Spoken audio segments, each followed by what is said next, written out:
స్పందన ఫౌండేషన్ చాలా గొప్ప సంస్థ. ఈ సంస్థ నుంచి ఒక ఆఫర్ రావటం అనేది చాలా I would like to feel very proud ma'am.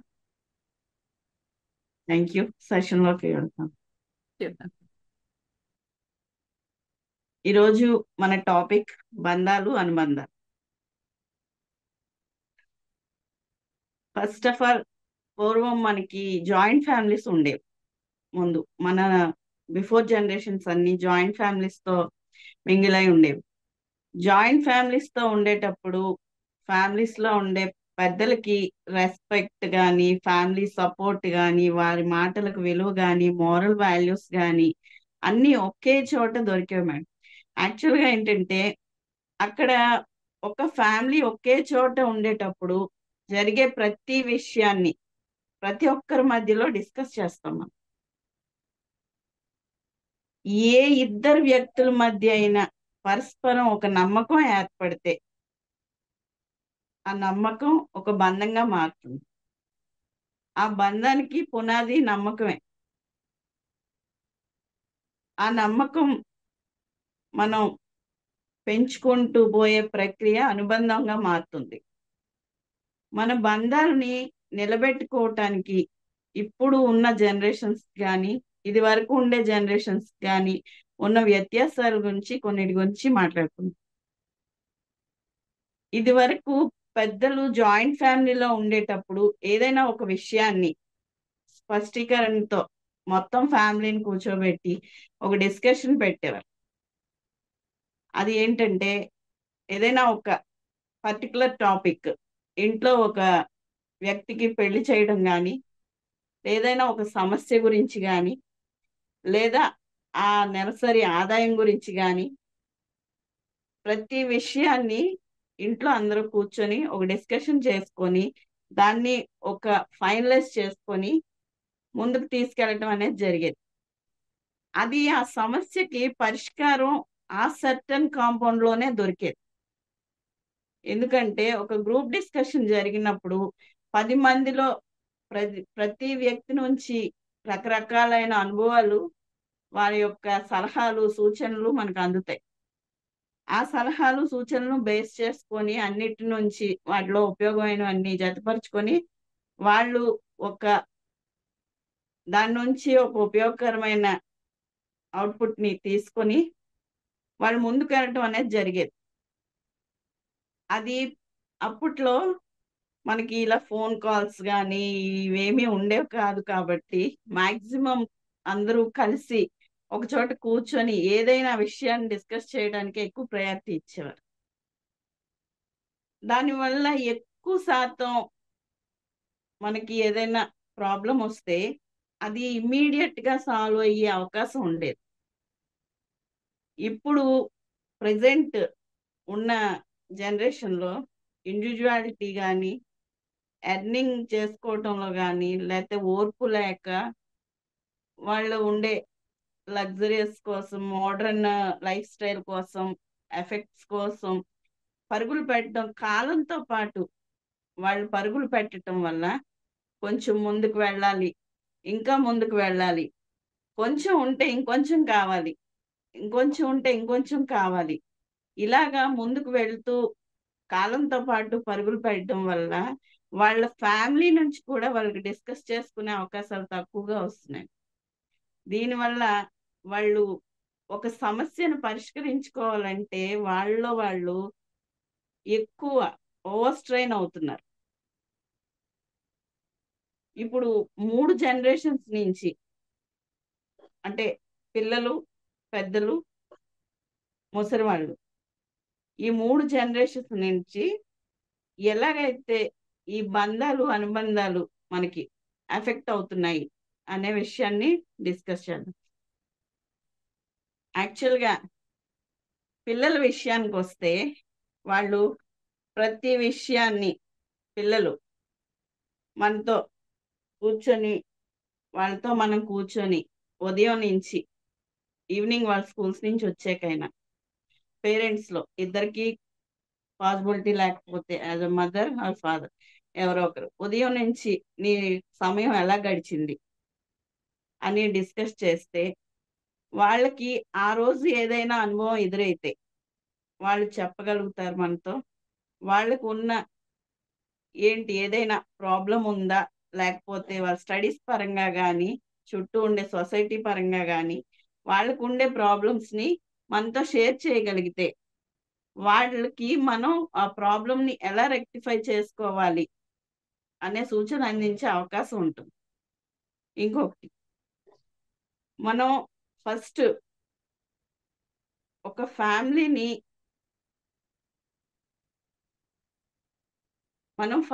ఫ్యామిలీని ముందుకు తీసుకెళ్ళాలి అంటే, ఆ కుటుంబ పెద్ద కరెక్ట్ వేలో ఉండాలి. అంటే ఆయన తాలూకా బంధం ఈ కుటుంబంతో కంప్లీట్‌గా బాండ్ అయి ఉండాలి. ఆయన ఇచ్చే ప్రేమ, ఆపేక్ష ఈ కుటుంబం మొత్తానికి ఎలా అంటే, బయట నుంచి ఆయనొచ్చినప్పుడు అక్కడ ఉండే స్ట్రగుల్స్‌ని గాని, ఏవైనా బయటే విడిచిపెట్టి లోపలికొచ్చి వీళ్ళతో ఈ ఫ్యామిలీతో కూర్చొని అట్‌లీస్ట్ డేకి 1 టైమ్ అయినా కూర్చొని భోజనం చేసి, ఆ పిల్లలతో డిస్కస్ చేస్తూ, వాళ్ళకి ఏం కావాలి? ఏం చేస్తే వాళ్ళు హ్యాపీగా ఉంటారు? అనే విషయాల్ని డిస్కస్ చేస్తూ, వాళ్ళకి కావాల్సింది అందిస్తూ, ఇన్ కేస్ వాళ్ళకి కావాల్సింది మనం ఇవ్వలేని పక్షంలో, దానికి గల కారణాలను వాళ్ళకి తెలియజేస్తూ, ఇప్పుడు మోస్ట్ ఆఫ్ పేరెంట్స్ విషయానికొస్తే, నేను ఒక పిల్లాడు, తండ్రి ఈళ్ళిద్దరి విషయానికి వస్తే, తను అడిగే ప్రతీదీ తండ్రి ఏదో బాధపడి తీసుకొచ్చి ఇస్తాడు. ఇంక నాకంటే నా కొడుకుని నేను బాగా చూసుకోవాలి. నా పిల్లలే నా ప్రపంచం అనుకుని కష్టపడతారు. కానీ ఆ కష్టపడే తరుణంలో వాళ్ళు చెయ్యలేక స్ట్రగుల్స్ పడుతూ ఉంటారు. ఆ స్ట్రగుల్స్ విషయానికి ఒక చిన్న రూపంలో ఒక చిన్న కథ చెప్తాను మేడం. ఒక తండ్రి, కొడుకులు ఉంటారు. ఒక ఎగ్జిబిషన్‌కి వెళ్ళాలి అని కొడుకు కోరుకుంటాడు. ఆ తండ్రి కొడుకుని తీసుకొని ఒక ఎగ్జిబిషన్‌కి తీసుకెళ్తాడు. కానీ తండ్రి పాకెట్‌లో ఉండే మనీ తక్కువగా ఉంటుంది. కానీ కొడుకుని సాటిస్ఫై చేయాలి అనే కోరిక ఎక్కువగా ఉంటుంది. అయితే ఈ కొడుకు తండ్రి చెయ్యి పట్టుకొని ఎగ్జిబిషన్‌లోకి ఎంటర్ అయిన తర్వాత ఫస్ట్ స్టాల్ నుంచి నాన్న నాకిది కావాలి, నాన్న నాకది కావాలి అని అడగటం మొదలుపెడతాడు. ప్రతీదీ. చూసే ప్రతి వస్తువుని కొనమని. కానీ తండ్రి పాకెట్‌లో ఉన్న మనీని బట్టి తను బిహేవ్ చేయాలి కాబట్టి, ఈ స్టాల్ కంటే నెక్స్ట్ స్టాల్‌లో బెటర్ టాయ్స్ దొరుకుతాయి నాన్న నీకు కొనిపెడతాను అని చెప్తూ ముందుకు తీసుకెళ్తూ ఉంటాడు. అలాగా కొన్ని స్టాల్స్ దగ్గరికెళ్ళేసరికి ఈ పిల్లాడు వెక్స్ అవుతాడు. ఇంక నా తండ్రి నాకేమి కొనిపెట్టట్లేదు. నాకేదో సర్ది చెప్తున్నాడు అని అర్థమైపోయి వెక్స్ అయ్యి తన చెయ్యి వదిలేసి, "నువ్వు ముందు నడు నాన్న నేను వెనక నడుస్తాను. నువ్వు వేస్ట్ నాకు నువ్వేం కొనిపెట్టట్లేదు" అని చెప్తాడు. సరే నీకొక మంచి ఫైర్ క్యాంపెయిన్ చూపిస్తాను. దానికి నేను టికెట్స్ తీసుకొనొస్తాను అని లోపలికి వెళ్తారు. వెళ్ళినప్పుడు అక్కడ ఫైర్ జరుగుతుంది. ఆ ప్రమాదానికి తండ్రి గురవుతారు. ఈ పిల్లవాడు బయట ఉండి చాలా టెన్షన్ ఫీల్ అయ్యి, నాన్న ఏమైపోయాడో, లోపల ఏం జరిగిందో తెలియక ఏడుస్తూ, కేకలు పెడుతూ, నాన్న ఏం జరిగింది? ఏం జరిగింది? హెల్ప్ చేయండి అని 10 మందిని అడుగుతూ, తన ఇన్నర్ ఫీలింగ్ ఏంటంటే అక్కడ తను ఒంటరి అయిపోయానన్న ఫీల్‌లో ఉంటాడు. ఏడుస్తాడు, కేకలు పెడతాడు. ఫైనల్లీ తండ్రి తేరుకొని బయటకు వచ్చేసరికి ఆ తండ్రిని గట్టిగా పట్టుకొని అప్పుడు చెప్తాడు. నాన్న నాకేమీ వద్దు. నువ్వుంటే చాలు. పద మనం ఇంటికి వెళ్ళిపోదాం అని. యాక్చువల్లీ ఇదే డిస్కషన్ ఆ తండ్రి ఇంటి దగ్గరే, నాన్న మనం ఒక దగ్గరికెళ్ళాలనుకున్నప్పుడు, మన దగ్గరున్న మనీని కూడా మనం చూసుకోవాలి అని తనకున్న ప్రాబ్లమ్‌ని పిల్లోడితో కూడా షేర్ చేస్తే ఆయన అడిగే అవకాశం ఉండదు. ఈ తండ్రి స్ట్రగుల్ చేయాల్సిన అవకాశం కూడా తక్కువగా ఉంటుంది. అలా డిస్కస్ చేసేటప్పుడు వాళ్ళిద్దరి మధ్య బాండింగ్ కూడా పెరుగుతుంది. అది. నెక్స్ట్ పెద్దవాళ్ళ విషయానికొచ్చేసరికి ఈ పిల్లల మెంటాలిటీ పెద్దవాళ్ళని కొంచెం స్ట్రగుల్ చేసినా కూడా వాళ్ళకు ఉన్న ఓర్పు, సహనం, ప్రేమతో వాళ్ళు దీన్ని ఓవర్‌కమ్ చేసి క్షమించే గుణాన్ని ఎక్కువగా కలిగి ఉంటారు కాబట్టి, వాళ్ళు ఎంత అల్లరి చేసినా దాన్ని యాస్ ఎ పేరెంట్స్‌గా మదర్ అయితే పిల్లవాడు తప్పు చేసినా కూడా దాన్ని సర్ది చెప్పి ముందుకు వెళ్ళిపోతారు. కానీ ఫాదర్ అయితే దాన్ని గైడ్ చేసి ఒక మంచి మార్గంలో తీసుకెళ్ళడానికి ప్రయత్నిస్తారు. ఇందులో పిల్లలకి తల్లి యొక్క ప్రేమ కనిపిస్తుంది. తండ్రి యొక్క డిసిప్లిన్ కనిపిస్తుంది. కానీ ప్రేమ గుణంలో తల్లి కంటే తండ్రి ఏమీ తక్కువ కాదు. ఇద్దరు ఈక్వల్‌గా తీసుకెళ్తేనే ఆ ఫ్యామిలీ బండి కరెక్ట్‌గా నడుస్తుంది. తండ్రి చెయ్యి వదిలి ఎళ్ళిన పిల్లవాడు ఎలాగైతే సేఫ్‌గా ఇంటికొచ్చాడో, ఆ తండ్రి ముందుకు తీసుకెళ్ళాలి అని ఎంత ఓర్పుతో తీసుకెళ్ళినా కూడా తన దగ్గర ఉన్న పాసిబిలిటీస్‌ని బట్టి వెనక్కి తీసుకురావాల్సొచ్చింది అని తన పెయిన్ అయితే తనకుంటుంది మనసులో. అయ్యో! నేను నా కొడుకు కోరికని తీర్చలేకపోయానే, తీరిస్తే బావుండేదే అనే కోరికైతే తనకెప్పుడు బలంగానే ఉంటుంది. నెక్స్ట్ పేరెంట్స్ విషయానికొచ్చేటప్పటికి పెద్దలు పిల్లల ముందు ఏ విషయాన్ని అంటే అన్నెసెసరీ టాపిక్స్ వాళ్ళిద్దరూ డిస్కస్ చేసే ఏ టాపిక్స్‌ని పిల్లల ముందు డిస్కస్ చేయకూడదు. కానీ ఏదైనా ఒక ఫైనాన్షియల్ ట్రాన్సాక్షన్ అయినా, ఏదైనా పిల్లల ముందు డిస్కస్ చేయొచ్చు. ఎందుకంటే వాళ్ళకుండే ఫైనాన్షియల్ కేపబిలిటీ పిల్లలకు కూడా తెలియాలి. ఈరోజు చాలా మంది పేరెంట్స్ చేసే ఒక చిన్న మిస్టేక్ ఏంటంటే, మనకి లేకున్నా పిల్లలకి అందించాలి అనే తత్వంతో మనకి లేకపోయినా పక్క నుంచి అప్పు తెచ్చన్నా సరే, పిల్లలకి మనం ఎక్కువ చేస్తున్నాం. అది వాళ్ళకి అలవాటుగా మారిపోతుంది. ఏమడిగినా మా పేరెంట్స్ చేస్తారు, పర్వాలేదు అని ఎక్కువగా వాళ్ళలో కోరిక లెవెల్స్ కూడా పెరిగిపోతున్నాయి. చిన్న సైకిల్ అడుగుతారు, తర్వాత బైక్ అడుగుతారు, తర్వాత కార్ అడుగుతారు. కానీ ఆ కోరిక అనేది అనంతం అయిపోతుంది. ఈ సైకిల్ అడిగిన రోజే మన కేపబిలిటీ ఏంటో వాళ్ళకి తెలియజేయాలి. వాళ్ళకి కూర్చొనిబెట్టి, వాళ్ళకి ఇది మన కుటుంబ పరిస్థితి, మన ఆర్థిక పరిస్థితి ఇది. దీన్ని బట్టి మనం ముందుకు వెళ్ళాలి అనే విషయాన్ని వాళ్ళకి డిస్కస్ చేస్తూ ఉంటే, వాళ్ళ దగ్గర నుంచి మన నుంచి వాళ్ళు కొంచెం మనీ మేనేజ్‌మెంట్ అనేది నేర్చుకుంటారు. తర్వాత ఓహో! నా తండ్రి ప్రెజెంట్ ఈ సిట్యుయేషన్‌లో ఉన్నారు. కాబట్టి నేను ఈయన ఉండే ఆర్థిక స్థితిని కూడా రెస్పెక్ట్ చేస్తూ ముందుకు వెళ్ళాలి అని ఒక బాండింగ్ ఏర్పడుతుంది పేరెంట్స్ విషయంలో. నెక్స్ట్ ఇప్పుడు పెద్దవాళ్ళ విషయానికొస్తే, పెద్దవాళ్ళు వాళ్ళ తల్లిదండ్రులని అంటే పిల్లలకి తాత, బామ్మలని ఇప్పుడు ఉన్న ప్రెజెంట్ సిట్యుయేషన్స్‌లో పేరెంట్స్ ఎక్కడో ఉంటున్నారు. వాళ్ళ పిల్లలు ఎక్కడో ఉంటున్నారు. వాళ్ళ పిల్లలు ఎక్కడో ఉంటున్నారు. తాత, తండ్రులని దూరంగా ఉంచి పెంచవలసి వస్తే, వాళ్ళ విలువను వీళ్ళకి తెలియజేస్తూ పెంచాలి. ఎందుకంటే రేపొద్దున్న వాళ్ళని చూసే వీళ్ళు నేర్చుకుంటారు. ఈ పేరెంటింగ్ అనేది ఇప్పుడు రేపొద్దున్న తన పేరెంట్స్‌ని మా ఫాదర్ తన పేరెంట్స్ సరిగ్గా చూసుకోలేదు అన్నప్పుడు, నా పేరెంట్స్‌ని నేనెందుకు చూసుకోవాలి అనే ఆలోచన వీళ్ళకి చిన్నప్పటి నుంచే మొదలైపోతది. కాబట్టి పెద్దవాళ్ళ నుంచి మనం మన పిల్లలకి నేర్పించాల్సింది మన పేరెంట్స్‌ని మనం ఎలా హ్యాండిల్ చేస్తున్నాం. వాళ్ళ కేరింగ్‌ని మనం ఎంత మంచిగా మన పిల్లలకి చూపిస్తామో, మన పిల్లలు రేపు పొద్దున మనకి వాళ్ళ కేరింగ్‌ని అంతే ఎఫర్ట్ పెట్టి చూపిస్తారు. దానికి చిన్న ఎగ్జాంపుల్ చెప్తాను.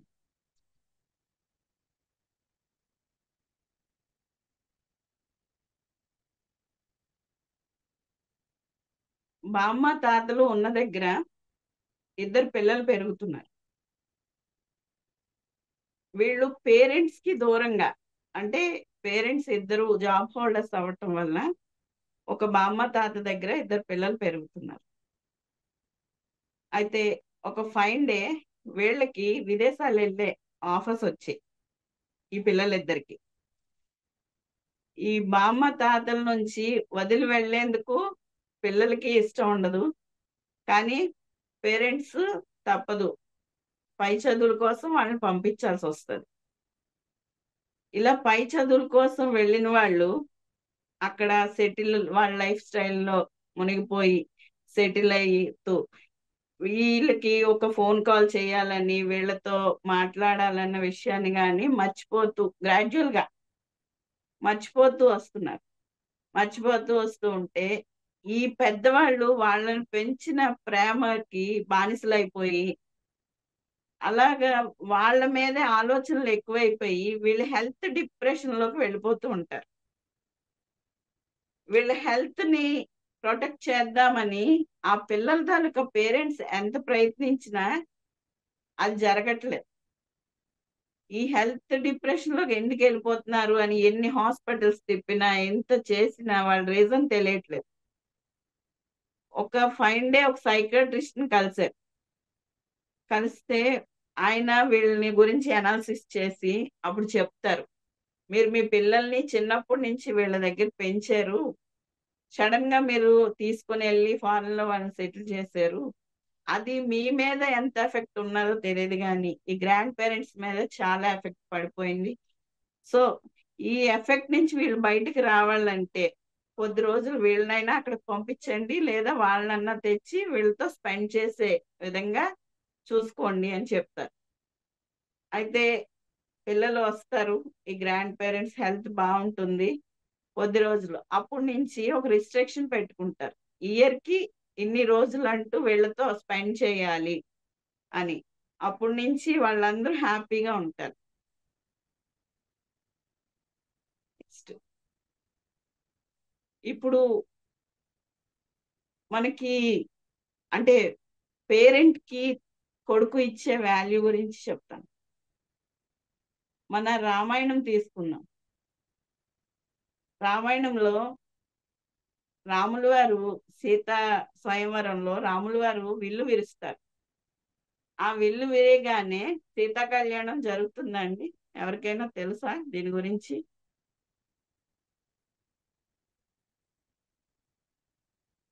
మ్యూట్ ఆన్ చేసుకొని చెప్పండి.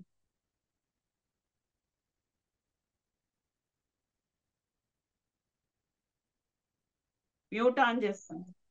వెంటనే జరగదండి. చెప్పండి సార్, దాని విల్లు స్లోగా విరుస్తారు కానీ వెంటనే స్వయంవరం జరగదు. చెప్పండి. రాముల వారు వెళ్ళి మా తండ్రిని కనుక్కొని ఆయన ఆజ్ఞ తీసుకొని చెప్తానని చెప్పి మళ్ళీ వెనక్కి వస్తారన్నమాట. రాములు వారు జనక మహారాజుకి చెప్తారు, నా తండ్రి, నేను ఇక్కడ విల్లు విరిచి స్వయంవరంలో నెగ్గగానే నా వివాహం జరిపించే రైట్ మీకు లేదు, కాబట్టి మీరు నా తండ్రిని ఫస్ట్ ఆశ్రయించి ఆయన ఆజ్ఞాపిస్తేనే నేను ఈ పెళ్లి చేసుకుంటాను అని చెప్తారు. అప్పుడు జనక మహారాజు ఆ ఎలా అయితే వెళ్ళాలో ఆ ఫార్మాలిటీస్ తో వెళ్ళి దశరథ మహారాజును కలిసి ఆయన్ని ఆశ్రయించి ఆయన్ని వెంట పెట్టుకొని వచ్చి ఇక్కడ అందరూ కలిసి కూర్చొని తన కుటుంబ తాలూకా విశేషాన్ని అంతటినీ దశరథ మహారాజుకు తెలియజేసిన తరువాత ఆయన 3 days టైం తీసుకుంటారు.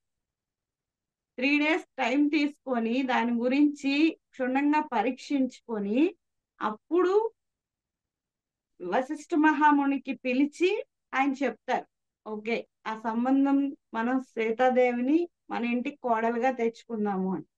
అప్పుడు ఆ వివాహం జరుగుతుంది. అంటే ఒక రాముడు దేవుడు, కానీ ఒక తండ్రికి ఇచ్చే విలువ తెలుసుకోవాలంటే రామాయణం ఒక మంచి కావ్యంగానే కాకుండా ఒక మంచి బంధాలను చూపించే వ్యాకరణగా కూడా మనం తీసుకోవచ్చు. నెక్స్ట్, తండ్రి లేని పక్షంలో తండ్రి లేని పక్షంలో ఆ ఇంటికి పెద్ద కొడుకే అన్నీ అవుతాడు. లేదా పెద్ద కూతురు. ఈ రోజుల్లో అయితే కూతురు. పూర్వం అయితే కూతురికి ప్రయారిటీ తక్కువ ఉండేది. ఈరోజు ఈక్వల్ జెండర్. ఒక జెంట్ అయితే ఎంత సంపాదిస్తున్నారు, నేను ఎందుకు సంపాదించలేకపోతున్నాను అని పోటీ తత్వంతో ఎర్నింగ్ క్యాపబిలిటీస్ పెంచుకుంటూ ఈక్వాలిటీ తెచ్చుకున్నారు. కానీ పూర్వం రోజుల్లో కంపల్సరీ కొడుకు అనేవాడు మనకి తలగొరికి పెట్టి పున్న నరకం నుంచి తప్పిస్తున్నాడు అని ఎక్కువ బాండింగ్ ప్రతి తల్లిదండ్రుల్లోని కొడుకులతోనే ఉండేది. అయితే కూతురు అయితే ఇంకో ఇంటికి వెళ్ళిపోతుంది. కానీ ఏ తల్లిదండ్రులైనా కూతురే ఎక్కువ ప్రేమగా చూసుకుంటుంది. ఆ విషయాన్ని కూడా ఆ తల్లిదండ్రులకు తెలుసు. కానీ ఇక్కడ ఉండే కొడుకు తనతో పాటు జీవితకాలం, పూర్వం జాయింట్ ఫ్యామిలీస్ కదండి, కూతురు ఇంకో ఇంటికి వెళ్ళినా కోడలు వచ్చి తన ఇంట్లో ఉంటుంది కదా. కానీ పూర్వం కోడల్ని కూతురు లెక్క చూసుకునేవారు. ఇప్పుడు ఉండే అత్త కోడల మధ్యలో ఎందుకు పడటం లేదు అంటే, తల్లిదండ్రులు పిల్లలకి పెళ్లి చేసి పంపించేటప్పుడు అమ్మాయికి చెప్పాల్సింది ఏంటంటే, అమ్మ ఈ రోజు నుంచి నీ అత్తగారే నీకు అమ్మ. నా స్థానంలో మీకు అత్తగారు వస్తున్నారు. నువ్వు నాకు పంచిన ప్రేమని తనకి పంచితే నీతో ఆవిడ ఎంతవరకు నాతో నువ్వు ఎలా జర్నీ చేస్తున్నావో ఆవిడ జర్నీ కూడా నీతో లైఫ్ టైం అలాగే ఉంటుంది అని చెప్పాలి తప్ప, కొద్ది రోజులు అక్కడ ఉంటే తర్వాత నువ్వు నీ హస్బెండ్ వేరేగా వెళ్ళిపోతే మీరు హ్యాపీగా బతకొచ్చులే అని చెప్పే తల్లిదండ్రులు ఎక్కువగా ఉన్నారు. ఆ జనరేషన్ కి ఉన్న ఈ జనరేషన్ కి ఉన్న వ్యత్యాసం వల్ల ఆ ఉమ్మడి కుటుంబంలోకి వెళ్ళిన 10 మంది మధ్యలో నువ్వు వెళ్తున్నావు, వాళ్ళకి నువ్వు చేసి పెట్టాలి అంటే ఖచ్చితంగా నువ్వు చేసి పెట్టాలి. పెడితేనే నీకు అక్కడ నీ మీద వాళ్ళకి నమ్మకం ఏర్పడుతుంది, నీతో అందరూ సఖ్యతగా ఉంటారు, తప్పదు, ఇది నీ లైఫ్ స్టైల్ అని చెప్పి పంపేవారు. ఇప్పుడు ఇక్కడ తర్వాత నీ హస్బెండ్ తో నువ్వు వెళ్ళిపోతే నువ్వు హ్యాపీగా ఉండొచ్చు అంటే, నువ్వు అత్తగారిని అమ్మగా భావిస్తే నువ్వు కూడా లైఫ్ టైం హ్యాపీగా ఉండొచ్చు కదా అని చెప్పొచ్చు. ఈ బంధానికి పునాది ఇంకా పెళ్లి కాకముందే పడిపోతుంది. అది కొంచెం మైండ్ సెట్ మార్చుకొని ఆ అత్తనే అమ్మగా భావిస్తే ఆ బంధం చాలా చక్కగా ఉంటుంది. ఇక్కడ దీనికి రిలేటెడ్ గా ఒక చిన్న స్టోరీ. ఒక అత్త కోడళ్ళు ఉన్నారు. అత్తగా తల్లి తండ్రి పెళ్లి చేసి పంపించినప్పుడు చక్కగా ఉండమ్మా అక్కడ నీ అత్తగారి ఇంట్లో అని చెప్పి పంపించేస్తారు, సుఖ సంతోషాలతో ఉండు అని. అయితే అత్తగారి ఇంటికి వెళ్ళిన ఈ కోడలు మార్నింగ్ లేవటానికి గాని, అత్తగారికి సేవలు చేయటానికి గాని, భర్తకు సేవలు చేయటానికి గాని మనసు ఒప్పుకోదు. ఎందుకంటే ఇక్కడ అల్లరి ముద్దుగా పెరిగి మార్నింగ్ 7కో 8కో లెగిసిన పేరెంట్స్ ఏమీ అనకుండా తనకు నచ్చిన లైఫ్ స్టైల్లో ఉంటూ ఒకసారి ఒక డిఫరెంట్ ఫ్యామిలీలోకి వెళ్ళేసరికి అక్కడ అట్మాస్ఫియర్ తనకి నచ్చకపోయేసరికి ఆ అత్తగారు ఉదయాన్నే నువ్వు లేవాలి, కొంచెం ఇంటి పనులు చేయాలి, అంతా అత్తగారే చేయలేరు కదా, ఫ్యామిలీలో ఒక పర్సన్ యాడ్ అయినప్పుడు పని కూడా ఎక్కువ అవుతుంది, దాంతో పాటు కొంచెం నువ్వు నాకు హెల్ప్ఫుల్ గా ఉండాలి అని చెప్తూ ఉంటే అవి ఈ అమ్మాయికి ఆ వర్డ్స్ రుచించవు. అప్పుడు తను గ్రాడ్యువల్ గా ఆవిడ మీద ద్వేషం పెంచుకుంటూ ఉంటుంది. ఫస్ట్ లో ఫస్ట్ వీక్ అంతా అత్తగారు వచ్చిన చుట్టాల దగ్గర ఈ అమ్మాయి చాలా మంచిది, వీళ్ళ పేరెంట్స్ చాలా మంచి వాళ్ళు, వీళ్ళ ఫ్యామిలీ చాలా మంచిది, మంచి బ్యాక్గ్రౌండ్ ఉన్న ఫ్యామిలీ నుంచి వచ్చింది, ఇలా చెప్పడం మొదలు పెట్టిన తర్వాత చుట్టాలందరూ డిస్పర్స్ అయిపోయిన తర్వాత ఇంట్లో వీళ్ళే ఉండేసరికి ఈ పనుల మధ్య వ్యత్యాసం కలిగేసరికి నువ్వు ఇది చేయట్లేదు, నువ్వు అది చేయట్లేదు అని స్టార్ట్ చేస్తారు. ఆ స్టార్ట్ చేసినప్పుడు వీళ్ళిద్దరి మధ్యలో వేరియేషన్స్ పెరిగిపోతాయి. ఆ వ్యత్యాసాన్ని ద్వేషంగా మార్చుకుంటుంది కోళ్ళు. అలా అలా అలా ఒక 6 months గడుస్తాయి. ఈ 6 months గడిచేసరికి ఆ కోడలికి ఇంకా విపరీతమైన ద్వేషం పెరిగిపోయి ఇంక ఈ అత్తగారి దగ్గర ఉండకూడదు, నేను నా పుట్టింటికి వెళ్ళిపోతాను అనే ధోరణిలో పుట్టింటికి వెళ్ళిపోయి పేరెంట్స్ తో చెప్తుంది ఈ జరిగిందంతా. తల్లి ఏమంటుంది, సరేనమ్మా నువ్వు ఇక్కడే ఉండిపో, నీకు ఎందుకు అంత కష్టం అంటుంది. తండ్రి, నేను నీకు ఒక ఉపాయం చెప్తానమ్మా, ఎందుకు నువ్వు ఇక్కడే ఉండిపోవడం, నీ భర్తతోనే నువ్వు సుఖంగా ఉండే ఉపాయం నేను ఒకటి చెప్తాను అంటాడు. సరే అని యాక్సెప్ట్ చేస్తుంది. అయితే ఇప్పుడు నీ అత్తగారు నీకు అడ్డు ఆ ఇంట్లో నువ్వు ఉండటానికి, కాబట్టి మీ అత్తగారిని నువ్వు తప్పించుకుంటే నీకు ఇంకే ప్రాబ్లం లేదు కదా అంటే, నాకే ప్రాబ్లం లేదు డాడీ అని చెప్తే, సరే అయితే నేను ఒకటి చెప్తాను, నువ్వు డైరెక్ట్ గా ఆవిడ్ని ఏదైనా చేస్తే అదొక కేసు గానో ఇంకో విధంగానో మారిపోతుంది, కాబట్టి నువ్వు ఇంటికి వెళ్ళిపో, నేను ఒక మందు తీసుకొచ్చి నీకు ఇస్తాను, అది స్లో పాయిజన్, మెల్లిమెల్లిగా ఒక 30 days కి ఆవిడగానే చనిపోతుంది, అప్పుడు నీకేమీ ఎఫెక్ట్ ఉండదు కదా అని చెప్తాడు. సరే అని చెప్పి ఆ అమ్మాయి వెళ్ళిపోతుంది. తండ్రి ఒక 30 పొట్లాలు పట్టుకొని వెళ్ళి, స్లో పాయిజన్ ఇది, నువ్వు పూటకి 5 పూటలు, morning coffee, breakfast, lunch, dinner, night meal, ఈ 5 పూటలు మీ అత్తగారికి నీ చేతులతో నువ్వు కలిపి ఈ 1 month ఆవిడ్ని నీకు వీలైనంత ప్రేమగా చూసుకో, అప్పుడు చుట్టుపక్కల వాళ్ళకి నీ మీద, నీ ఫ్యామిలీ సర్కిల్లో గాని బ్యాడ్ ఇంప్రెషన్ రాదు, నువ్వు చంపేశావని గాని అని అడ్వైస్ చేసి వెళ్ళిపోతే అప్పుడు ఆ అమ్మాయి ఉదయాన్నే లేవడం, అంటే ఆ అమ్మాయికి 30 days తర్వాత జరిగే విజువల్స్ లోని ఇక్కడి నుంచి స్టార్ట్ చేసుకొని ప్రతిరోజు ఉదయాన్నే లేచి తనకి కాఫీ ఇవ్వటం దగ్గర నుంచి ప్రతి పనిని ఆమె చేసుకుంటూ ఒక 10 days గడిచేసరికి అత్తగారిలో మార్పు స్టార్ట్ అయిపోతుంది. నా కోడలు నన్ను ఎంత బాగా చూసుకుంటుంది, ఉదయాన్నే లెగిసి కాఫీ, టీ అన్ని సపర్యలు తనే చేస్తుంది, ఏమవుతుంది అర్థం కాక ఆవిడలో మార్పు స్టార్ట్ అయ్యి ఫస్ట్ 1 week, మ్యారేజ్ అయ్యే ఫస్ట్ 1 week ఎంత ప్రేమగా అయితే చూసుకుంటుందో ఆ లైఫ్ స్టైల్ మళ్ళీ వచ్చేస్తుంది ఆవిడలో.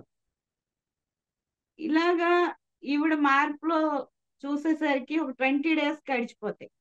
ఈ 20 days తర్వాత ఈ అమ్మాయికి అనిపిస్తుంది, మా అత్తగారు నన్ను ఇంత ప్రేమగా చూసుకుంటుంది కదా, ఈవిడ ఇలాగే లైఫ్ టైం మాతో ఉంటే ఏమవుతుంది,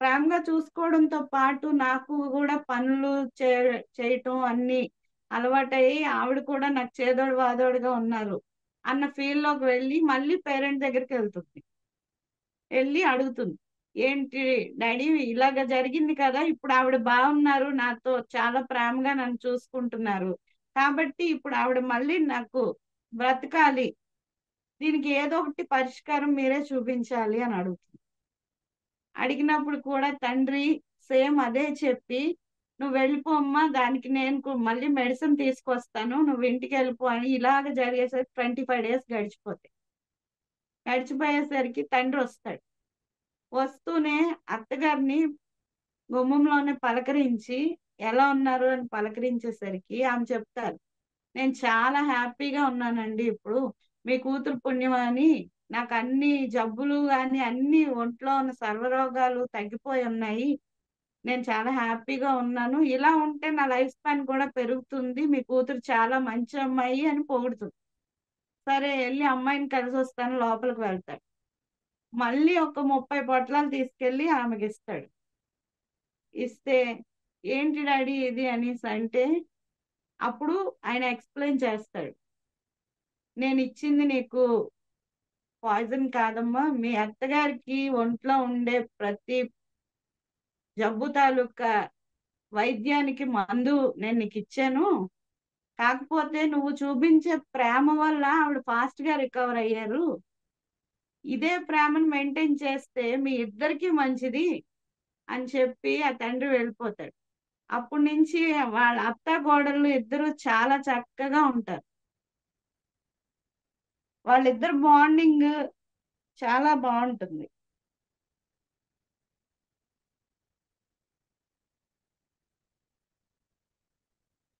సీనియర్ సిటిజన్స్ కి వాల్యూస్ ఇవ్వాలి అంటే పిల్లలకి నేర్పించేటప్పుడు పేరెంట్స్ ఇచ్చే వాల్యూస్ ని బట్టి ఇప్పుడు ఇందులో కూడా తండ్రి వాల్యూ ఇచ్చి ఆ తల్లి ఆ పేరెంట్ కి వాల్యూ ఇవ్వరు.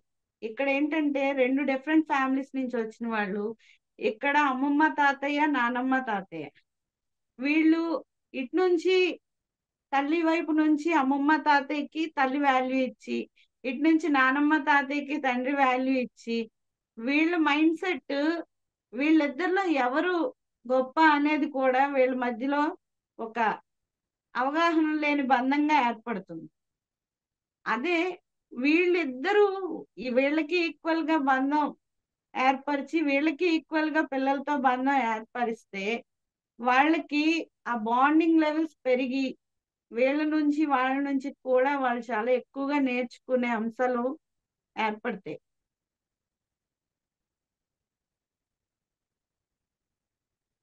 మనం పిల్లలకి చెప్పేటప్పుడు నలుగురు ఏదైనా ఒక విషయాన్ని మన పిల్లలకి మనం నేర్పించాలి అని ఫిక్స్ అయితే దాని తాలూకా ఒక తత్వాన్ని బోధిస్తూ ఒక టాపిక్ ని తీసుకొని దాని యొక్క విశ్లేషణని వాళ్ళకి క్లారిటీ ఇస్తూ చెప్పేటప్పుడు దాంట్లో ఉన్న మోరల్ వాల్యూస్ ని బంధాలతో లింక్ చేస్తూ చెప్పడం ద్వారా పిల్లలు చాలా ఫాస్ట్ గా వాటిని నేర్చుకునే అవకాశం ఉంటుంది.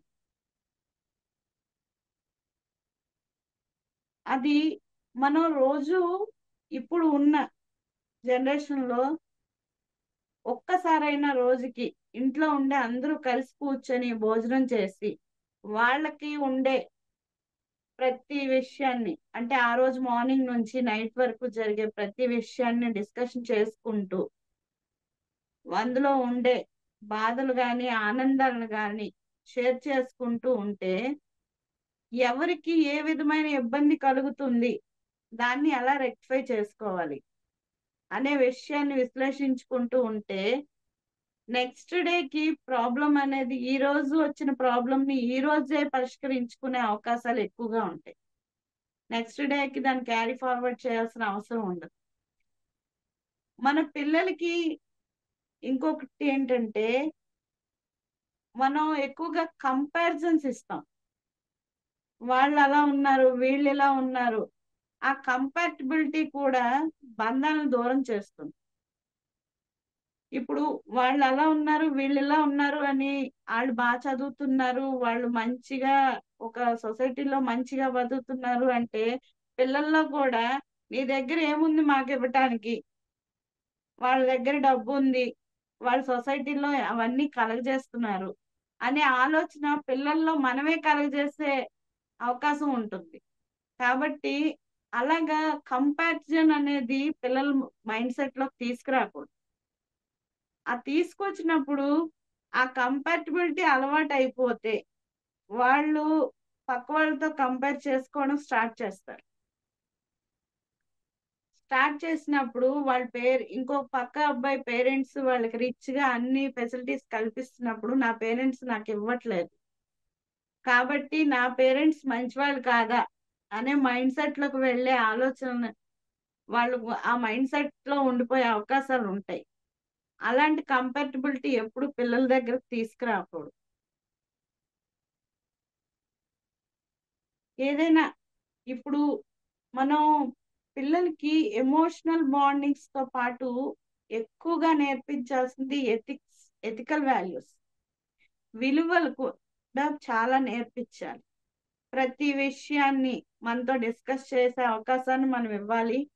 ఆ డిస్కస్ చేసిన విషయం గురించి ఇప్పుడు బయట నుంచి వచ్చి ఒక తప్పు చేసి ఆ తప్పును మనతో చెప్పలేక దాన్ని ఎలా దాచిపెట్టాలి, ఇవన్నీ ఒకదానికొకటి లింక్ అయ్యి ఆ తప్పు పెద్దదిగా మారే లోపు ఆ డిస్కషన్ మనమే చేసి ఆ తప్పును తెలుసుకొని దాన్ని సరిదిద్ది దాని సన్మార్గంలోకి తీసుకెళ్తే వాళ్ళు నేర్చుకునేది తన నెక్స్ట్ జనరేషన్ కి కూడా వాళ్ళు చెప్పగలిగే అవకాశాన్ని మనం ఇచ్చిన వాళ్ళం అవుతాం.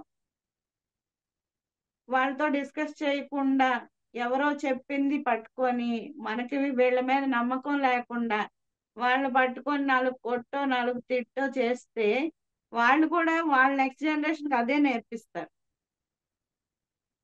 ఆ బంధం విలువ కూడా తగ్గిపోతుంది. నా పేరెంట్ నన్ను ఇలాగే చూశారు కాబట్టి నేను నెక్స్ట్ వాళ్ళ పేరెంట్స్ వాళ్ళని అలాగే చూడాలి అనే బంధం తగ్గి బంధం విలువ పడిపోతూ వస్తుంది. ఇది వరకు లేడీస్ బయటికి వెళ్ళేవారు కాదు కాబట్టి ఎక్కువగా వాళ్ళకి బయట సమాజం యొక్క కల్చర్ తక్కువ తెలిసేది. పూర్వం ఉమ్మడి కుటుంబాల్లో వాళ్ళకి తెలిసిందల్లా ఒకటే, ఇంట్లో ఉండే వాళ్ళకి వండి పెట్టడం, ప్రేమ పంచడం, సహనంగా వ్యవహరించడం, ఎంతో ఓర్పు ఔదార్యంతో చూసుకోవటం. దీనన్నిటికీ మించి పూర్వం మనుషుల్లో క్షమాగుణం ఎక్కువగా ఉండేది. ఇప్పుడు ప్రెసెంట్ నడుస్తున్న ట్రెండ్కి తగ్గట్టుగా అంటే తప్పదు, ఇంకా జనరేషన్కి తగ్గట్టు మనం మారుతూ వెళ్ళాలి. కానీ ఈ 5ని మాత్రం మనం వదులుకోకుండా ట్రావెల్ చేయాలి. ప్రేమ, సహనం, ఓర్పు, ఔదార్యం, క్షమాగుణం ఉన్న ఏ ఫ్యామిలీలో అయినా ఈ 5ని పిల్లలకి వారి పేరెంట్స్కి ఎక్కువగా పంచగలిగితే ఆ ఫ్యామిలీ చాలా హ్యాపీగా ఉంటుంది. ఎందుకంటే తప్పు చేయని మనిషి ఉండడు. క్షమించే గుణం మనకు ఉండాలి. క్షమించడంతో పాటు ఆ తప్పుని సరిదిద్దగలగాలి మనం. ఆ సరిదిద్దిన రోజే వాడు మళ్ళీ తప్పు చేయకుండా వాడికి ఆ ఎక్స్ప్లెనేషన్ కూడా ఇవ్వాలి. ఒక పిల్లని నువ్వు అక్కడికి వెళ్ళకు అక్కడికి వెళ్ళకు అక్కడికి వెళ్ళకు అని చెప్పే కంటే అక్కడికి వెళితే ఏం జరుగుతుంది, అక్కడ మంటలు ఉన్నాయి, అక్కడికి వెళ్ళకు అక్కడికి వెళ్ళకు వెళ్తే ఏం జరుగుతుందనే ఎగ్జైట్మెంట్ లోకి వాడు ఉంటాడు. ఆ ఎగ్జైట్మెంట్ లోంచి బయటికి తీసుకురావాలంటే అక్కడికి వెళ్తే ఏం జరుగుతుంది అనే విశ్లేషణ మనం ముందుగానే ఇవ్వాలి. లేదంటే వెళ్ళి చూస్తాడు ఏం జరుగుతుంది వెళ్తే అని, ఏం జరుగుతుంది ఫైనల్ గా కాలుతుంది. అది ముందుగానే మనం ఎక్స్ప్లెయిన్ చేస్తే వాడు అక్కడికి వెళ్ళే అవసరం కూడా వాడికి ఉండదు కదా. ఈ 3 జనరేషన్స్ లోంచి ఫస్ట్ మనం పిల్లల ప్యాంపరింగ్ కానీ పర్ఫెక్ట్ గా ఉంటే, వాళ్ళు పేరెంట్స్ ని అర్థం చేసుకునే వేలో నడిస్తే, వాళ్ళు గ్రాండ్ పేరెంట్స్ కి విలువలు ఇస్తూ ఉంటే ఈ ఫ్యామిలీ బంధం చాలా చక్కగా ముందుకు వెళ్తుంది. అన్ని విలువలతో కూడిన బంధం ఒక అనుబంధంతో పనివేసుకొని ఉంటే అది చాలా విశ్లేషణ ఇంకా అంటే మనం ఎక్స్ప్లెయిన్ చేయలేని ఫ్యామిలీగా మారి మనకి ఆ ఫ్యామిలీని చూస్తే ఒక మోటివేషన్ కలుగుతుంది. ఈ 3 జనరేషన్స్ కి ఫస్ట్ పిల్లల్నే మనం ఎప్పుడైనా కరెక్ట్ వేలో పద్ధతిలో పెడితే, ఇప్పుడు మనకి తెలుసు పిల్లలు పై చదువులకి పైకి వెళ్తూ ఉంటే వాళ్ళు అక్కడ సెటిల్ అయ్యి తిరిగి వచ్చే పరిస్థితి ఉంటుందో లేదో అది మనకు తెలియదు.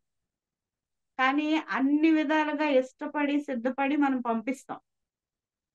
కానీ వెళ్ళాక వాడు తిరిగి రాలేని పక్షంలో మళ్ళీ మనమే వాళ్ళని తిడతాం. ఏం నీకు అంత ఇర్రెస్పాన్సిబిలిటీ ఏంటి, వచ్చి పేరెంట్స్ ని చూడలేదు. కానీ అక్కడ వాళ్ళకు ఉండే టైం కానీ వాళ్ళు మనతో ఎలాగా మింగిల్ అవ్వాలో వాళ్ళు తెలియక కూడా ప్రేమ చూపించలేని పరిస్థితిలో కొంతమంది ఉంటారు. కాబట్టి ఇప్పుడు టెక్నాలజీ ఉంది కాబట్టి రోజు ఒక 5 to 10 minutes అట్లీస్ట్ పేరెంట్స్ తో మాట్లాడుతూ, మా అమ్మ తాతయ్యలతో మాట్లాడుతూ ఉంటే వాళ్ళ పిల్లలు కూడా వాళ్ళ నుంచి వాళ్ళు కొంచెం నేర్చుకుంటారు. ఎక్కడ ఉన్నా ఈ రోజు కనెక్ట్ అవ్వడానికి సోషల్ నెట్వర్క్స్ ఉన్నాయి. చాలా ఈజీ కనెక్టింగ్ ఉంటుంది. బాండింగ్ పెంచుకోవడానికి చాలా ఈజీ వేస్ ఉన్నాయి. ఆ బాండింగ్ లెవెల్స్ ని ఇంక్రీజ్ చేసుకుంటూ మనం వెళ్తూ ఉంటే చాలా మంది మనల్ని చూసి నేర్చుకోవడానికి ఇప్పుడు కొంతమంది మూర్ఖంగా తయారైపోయాడు వీడు అనే పదానికి చిన్న ఎగ్జాంపుల్. ఆ మూర్ఖంగా తయారైపోవడానికి మనం ఇచ్చే ప్రేరణ 50% ఉంటే సొసైటీ ఇచ్చే ప్రేరణ ఒక 50% ఉంటుంది. చిన్నప్పుడు ఒక ఎగ్జామ్ పేపర్ తీసుకొని వచ్చి నాకు సింగిల్ డిజిట్ మార్క్స్ వచ్చాయి అని ఏ పేరెంట్స్ కైనా ఒక అబ్బాయి చూపిస్తే తల్లి ఏం చేస్తారు? సరే బాబు, ప్రోగ్రెస్ రిపోర్ట్ మీ డాడీకి చూపించకు, ఏదైనా జరగచ్చు, కొట్టొచ్చు, తిట్టొచ్చు, ఏదైనా చెప్పి దాన్ని దాచిపెట్టే చేస్తాం. అయితే తండ్రికి చూస్తే తండ్రి ఏ సబ్జెక్ట్ ని తిను ఇలా చేయగలిగాడు, దాన్ని ఇంప్రూవ్మెంట్ మనం ఏ విధంగా చేయాలి, ఆ ఇంప్రూవ్ చేస్తే వీడిని ఒక ట్యూషన్ పెట్టించడమా, లేకపోతే తనకు తెలిసిన విషయాలు అయితే తనే రోజు ఎక్స్ప్లెయిన్ చేయడమా, ఇలాగా ఆ మార్గం మార్చే దిశగా వెళ్తుంది. లేదు అది దాచిపెట్టి నెక్స్ట్ మళ్ళీ ఎగ్జామ్ లో సేమ్ రిపీట్ అవుతూ ఉంటే అది సన్మార్గంలోకి ఎప్పుడూ ముందుకు వెళ్ళలేదు. అది ఆ మార్గాన్ని మనమే ప్రేరణ కల్పించి తర్వాత అవుట్పుట్ వచ్చేసరికి, ఫైనల్ రిజల్ట్ వచ్చేసరికి ఏదో ఒక సబ్జెక్ట్ ఫెయిల్ అయితే అప్పుడు నేను ఫస్ట్ నుంచి చెప్తూనే ఉన్నాను, నువ్వు ఫెయిల్ అయ్యావు, ఇప్పుడు నాకు సంబంధం లేదు అని తండ్రి దగ్గర వదిలేస్తే అప్పుడు తండ్రి ట్రీట్మెంట్ కూడా మారిపోతుంది. ఆ తండ్రి కొట్టో తిట్టో చేస్తే ఈ పిల్లవాడి మైండ్ లోని నా మదర్ మంచిది, ఫాదర్ చెడ్డవాడు అనే ఒక చిన్న స్టాంపింగ్ గాని పడితే అది ట్రావెల్ అవుతూ ఉంటుంది వాళ్ళ గ్రోత్ తో పాటు. అది ఎప్పుడు మనం పిల్లలకి క్రియేట్ చేయకూడదు. ఏ చిన్న విషయాన్నైనా పేరెంట్స్ ఇద్దరు కూర్చొని పిల్లలతో డిస్కస్ చేయాలి. అది పిల్లలకు సంబంధించిన విషయం అయితే కూర్చొని డిస్కస్ చేసి దాన్ని ఖచ్చితమైన మార్గంలో పెడితే అది స్టార్టింగ్ లోనే సన్మార్గంలోకి వచ్చేస్తుంది. లేదు అంటే అది తనతో పాటు, అబ్బాయితో పాటు గ్రోత్ పెరుగుతూనే ఉంటుంది. నెక్స్ట్, ఇప్పుడు ఉన్న జనరేషన్ కి ఇండివిజువాలిటీ ఎక్కువగా ఉంటుంది. అంటే తన ఓన్ థింకింగ్స్ కి, ఓన్ ఐడియాస్ కి ప్రయారిటీ లెవెల్స్ పెరిగిపోతున్నాయి. ఈ ప్రయారిటీ లెవెల్స్ పెరిగే కొద్దీ ఎర్నింగ్ కూడా పెరగాలని పరిగెడుతున్నారు. కాలంతో పాటు పరిగెట్టి సంపాదించాలి అనే దీనిలో ఫ్యామిలీస్ కి ఇచ్చే టైం తక్కువ అయిపోతుంది. ఈ టైం ఎప్పుడైతే ఫ్యామిలీస్ తో స్పెండ్ చేయలేకపోతున్నారో వాళ్ళు ఎంత వరకు మనం ఈ టైం వాళ్ళు రోజు రోజుకి ఫ్యామిలీస్ కి దూరం అవుతూనే ఉంటారు. కానీ ఎంత నేను పరుగులు పెట్టినా నా ఫ్యామిలీ కంటూ రోజుకి నేను ఇంత టైం ఇవ్వాలి, నేను ఎంత సంపాదించినా చివరికి వెళ్ళాల్సింది ఇంటికే కదా ఈవినింగ్. ఆ విషయాన్ని గుర్తుపెట్టుకొని నేను ఎంత సంపాదించిన ఇంటికి వెళ్ళాక కూడా ఇదే మైండ్ సెట్ లో ఉంటూ వాళ్ళతో స్పెండ్ చేయాల్సిన టైంని కూడా బిజినెస్ కోసమో ఇంకో దేనికోసమో మనం స్పెండ్ చేస్తూ ఉంటే అప్పుడు ఇంటికి వెళ్ళడం కంటే ఆఫీస్ లో ఉండడమే బెటర్. ఎందుకంటే చూసి చూసి చూసి ఇంట్లో వాళ్ళకి చిరాకు వస్తుంది. ఇంక ఈయన ఎక్కడికి వచ్చినా అదే పనిలో ఉంటున్నాడు కాబట్టి అక్కడ ఉంటే ఏంటి, ఇక్కడ ఉంటే ఏంటి అనే మైండ్ సెట్ లోకి వీళ్ళు వెళ్ళిపోతారు. అప్పుడు వాళ్ళకి వీళ్ళకి మధ్య రిలేషన్షిప్ లో గ్యాప్ పెరిగిపోతుంది.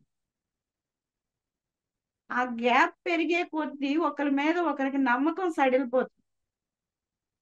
ఆ నమ్మకం తగ్గిపోయిన రోజు ఆ డిస్టెన్స్ ఎంత వరకు వెళ్ళిపోతుందంటే ఇప్పుడు మాక్సిమం డైవర్సెస్ కి కారణం అవే అవుతున్నాయి.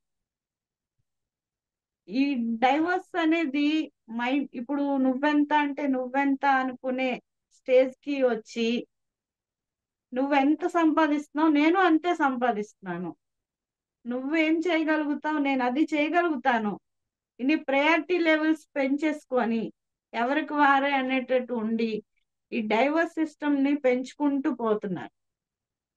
అది కూడా మన నెక్స్ట్ జనరేషన్ కి మనం ఏం చెప్పాలి అనేది తెలియని దిక్సూచిగా మారిపోతుంది.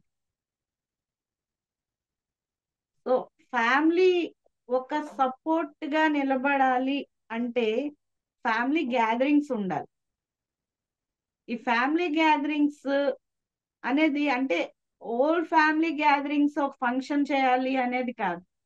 ఏదైనా ఒక చిన్న ఎక్కువగా ఫంక్షన్స్ కంటే ప్రయారిటీ లెవెల్ ఎవరైతే పాడైపోయారు అంటే ఒక బిజినెస్ చేసి లాస్ అయిపోయిన వాళ్ళు ఉండొచ్చు, అనారోగ్యంతో బాధపడేవారు ఉండొచ్చు, ఏదైనా ఒక ఫైనాన్షియల్ గా వాళ్ళు బ్యాక్ డ్రాప్ లో ఉన్నారు, మన ఫ్యామిలీ నుంచి ఒక కుటుంబం అలా ఉన్నది అనేటప్పుడు ఒక ఫంక్షన్ కి పిలిస్తే మనం అందరం కలిసి డబ్బులు చేసుకొని ఒక గిఫ్ట్ ని అఫర్డ్ చేసి వాళ్ళకి ఎలా అయితే అందజేస్తామో ఇదే సపోర్ట్ ని ఇలా ఫైనాన్షియల్ గా బ్యాక్ డ్రాప్ అయిపోయిన వాళ్ళకి కానీ ఒక ఆరోగ్యం బాగాలేక వాళ్ళు ఫైనాన్షియల్ సపోర్ట్ లేని వాళ్ళకి కానీ మన కుటుంబం నుంచి ఎవరైనా ఉంటే వాళ్ళకి ఇలాగే మన ఫ్యామిలీ మొత్తం ఒక గ్యాదరింగ్ చేసుకొని వాళ్ళకి ఇదే ఫైనాన్షియల్ సపోర్ట్ ని అందిస్తే ఈ నెక్స్ట్ జనరేషన్ మన నుంచి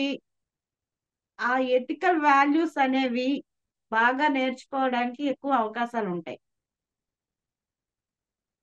ఎక్కువ ప్రయారిటీ ఫంక్షన్ కంటే సాడ్నెస్ లో ఉన్న వాళ్ళకే ఇవ్వాలి అనేది నా అభిప్రాయం. ఎందుకంటే మనతో పాటు పుట్టి మనతో పాటు పెరిగిన ఒక వాళ్ళు మనకన్నా కింద స్థాయిలో ఉంటే అది వాళ్ళ కర్మ, ఇది నా గొప్పతనం, నేను సంపాదించుకున్నాను వాడు పడిపోయాడు అనే కంటే ఒక చిన్న లిఫ్ట్ మన హ్యాండ్ నుంచి వాళ్ళకి ఇవ్వగలిగితే మన పిల్లలు మన నుంచి నెక్స్ట్ జనరేషన్ వాళ్ళు నేర్చుకుంటారు.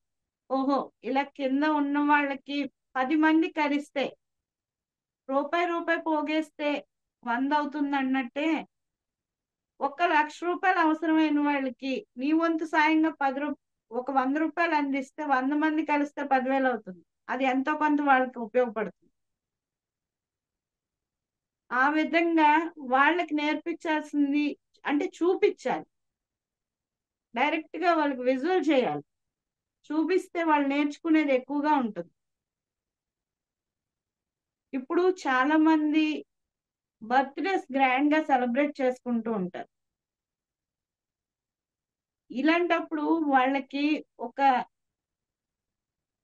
ప్రేమ సమాజం అని లేకపోతే ఒక పూర్ పీపుల్ ఆర్గనైజేషన్స్ అని, ఓల్డ్ ఏజ్ హోమ్స్ అని, డెఫ్ అండ్ డమ్ స్కూల్స్ అని ఇలాంటి చాలా ఉన్నాయి కదా, అక్కడికి తీసుకెళ్ళి వాళ్ళతో అక్కడ వాళ్ళకి ఫుడ్ పెట్టించడం కానీ లేకపోతే వాళ్ళకి డొనేషన్ గా ఏదైనా వాళ్ళ చేతులతో ఇప్పించడం కానీ అక్కడ ఉండే అక్కడ ఉండే పరిసరాల గురించి వాళ్ళకి ఎక్స్ప్లెయిన్ చేస్తూ ఇక్కడ తల్లిదండ్రులు అక్కడ వాళ్ళకి ఏం నేర్పిస్తున్నారంటే నీకు ఎంతో కొంత ఉంది, అక్కడ ఏమీ లేని వాళ్ళు ఉన్నారు అంటే నువ్వు వాళ్ళకి హెల్ప్ చేయటం వల్ల అట్లీస్ట్ వాళ్ళకి ఒక్క రోజు గడిచినా మనం సాటిస్ఫై అవ్వాలి అనే విషయాన్ని వాళ్ళకి ఎక్స్ప్లెయిన్ చేస్తూ నేర్పిస్తే వీళ్ళకి రేపు పొద్దున హెల్పింగ్ హ్యాండ్ అనేది అలవాటు అవుతుంది.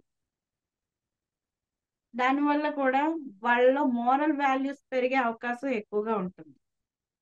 తర్వాత మనకంటే చిన్నవాళ్ళు కానీ మనకంటే పెద్దవాళ్ళు కానీ మనతో ఒక బంధం ఏర్పడిన వాళ్ళు మన మీద పూర్తిగా నమ్మకం పెట్టుకొని మనతో ఏదో విషయాన్ని డిస్కస్ చేయాలి అనుకునేటప్పుడు మనం వాళ్ళకి టైం ఎఫర్ట్ చేయలేకపోవచ్చు.